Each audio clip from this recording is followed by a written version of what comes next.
ప్రేక్షకులకు శుభాభివందనం. దేవి భాగవతంకి స్వాగతం, సుస్వాగతం.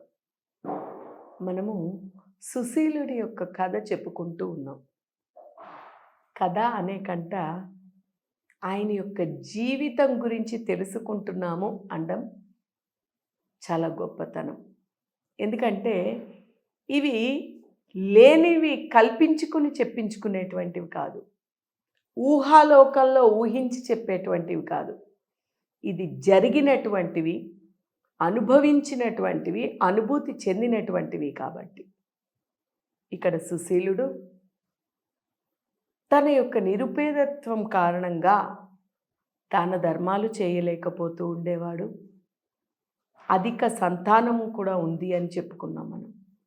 అయితే ఈయనకి జీవనం ఎలా గడుస్తోంది, మరి ఇంతటి పేదరికంలో ఆయన ఎలా గడుపుతున్నాడు అంటే, ఆయన అడవిలకి, అంటే వారు నివసించే స్థలం నుంచి దగ్గరలో ఉండేటువంటి అడవులకి వెళ్ళి అక్కడ దొరికేటువంటి పండు ఫలాలు తీసుకుని వస్తూ ఉండేవాడు.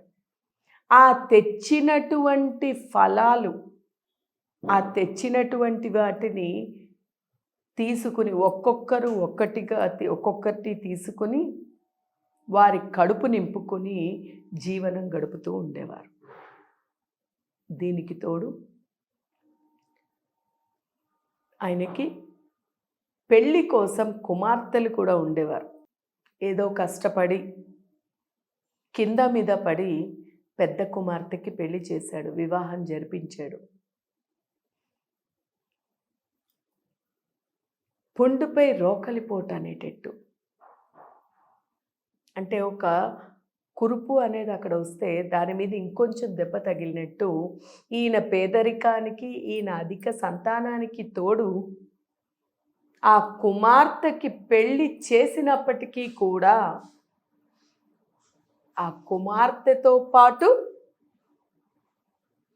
అల్లుడు కూడా ఇంట్లోనే ఉండేవాడు. అంటే వివాహం చేసిన తర్వాత ఇంకొంచెం బాధ్యత, బరువు పెరిగింది తప్ప అతనికి ఏమాత్రము తగ్గలే.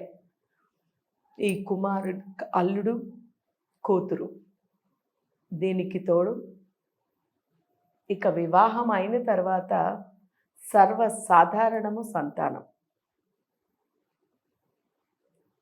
వారికి తోడు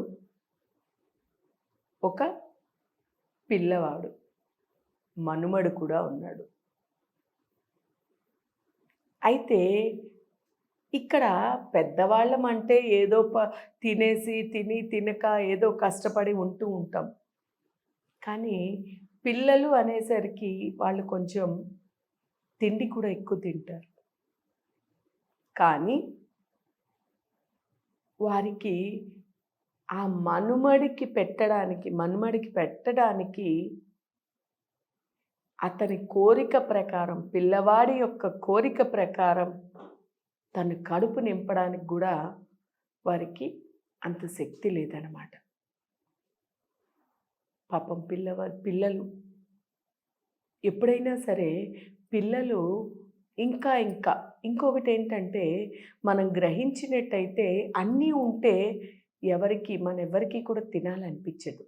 ఏమీ లేనప్పుడే పదే పదే అది కావాలి ఇది కావాలి అనిపిస్తుంది, ఆకలి కూడా అనిపిస్తుంది.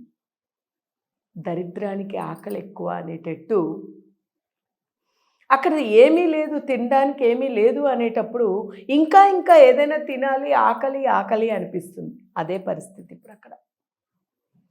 ఆ మనుమడు చికాకు పెడుతూ, ఇబ్బంది పెడుతూ, ఆకలితో ఏడుస్తూ ఉండేవాడు. ఆకలితో ఏడుస్తూ ఉంటే ఏదో అది కొంచెం ఇది కొంచెం పెట్టి అలా ఇలా ఊరుకోబెట్టేవారు. అతను కోరింది అనేటువంటిది ఏమీ ఇవ్వలేకపోతున్నాననేటువంటి దుఃఖం. అంటే పసిపిల్లవాడు, మనుమడు అయినటువంటి అతనికి, ఆ పిల్లవాడికి కనీసం అతని మనసుకి తగ్గినటువంటి తన కోరిక ప్రకారము కడుపు నిండా కూడా ఏమీ పెట్టలేకపోతున్నాను అనేటువంటి ఒక దిగులు. ఇది ఇలా ఉండగా తన కుమార్తె అంటే చిన్న కూతురు, రెండవ కూతురు 15 ఏళ్ళు గడిచి వివాహానికి సిద్ధమైంది.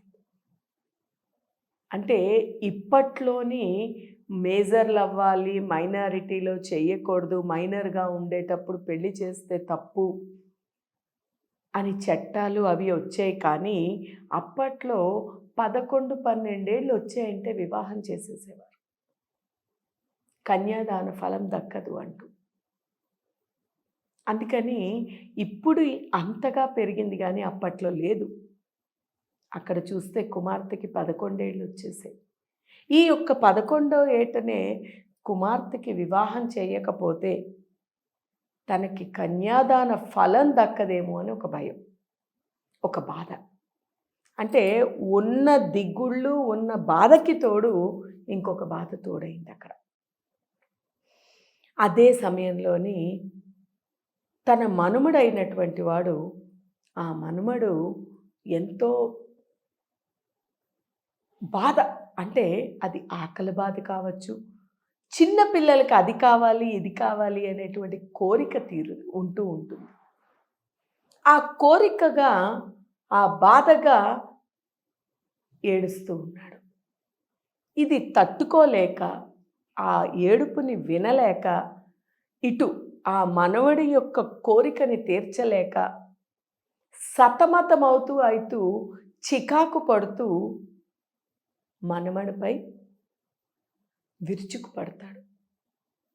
ఆగ్రహంతో కోపించాడు, దండించాడు, విపరీతంగా తిట్టాడు.